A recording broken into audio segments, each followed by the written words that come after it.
তো বন্ধুরা, আজকে আমরা জেনে নেব যে এমএসসি নার্সিংয়ের রেজাল্ট বেরোনোর পরে এরপরে আমাদের কি করতে হবে, স্টেপসগুলো কি। তো প্রথমেই আমাদেরকে অনলাইন কাউন্সেলিংয়ের জন্য এনরোল করতে হবে সেই সেম ইউজার আইডি দিয়ে লগ ইন করে, এবং তার নির্দিষ্ট ডেট থাকবে। কিছুদিন পরে দেখা যাবে যে তোমার একটা সিট অ্যালটমেন্ট লেটার ওখানেই তুমি পাবে।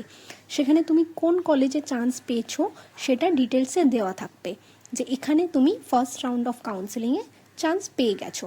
যদি সেই সিট অ্যালটমেন্টে তুমি অ্যাডমিশন নিতে চাও, তাহলে কোনো আপগ্রেডেশন ছাড়াই সেখানে ভর্তি হতে পারো।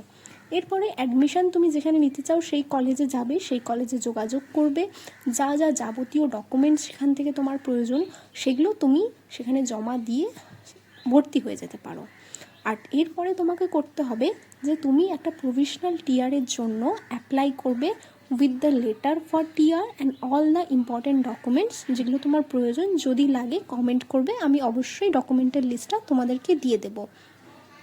এই যে তোমার প্রভিশনাল টিআরটার জন্য তুমি অ্যাপ্লাই করবে, সেটা তোমার কিছুদিন পরেই পেরিয়ে যাবে, এবং তোমাকে কী করতে হবে, এর মাঝে একটি গ্যাপ সার্টিফিকেট এবং একটি বন্ড, যে তুমি 2 বছরের মধ্যে ছেড়ে যাবে না, এবং ছেড়ে গেলে গভর্নমেন্টকে এত টাকা কম্পেনসেশন দেবে। এটা অনলি ফর যারা সরকারি কর্মচারী তাদের জন্য।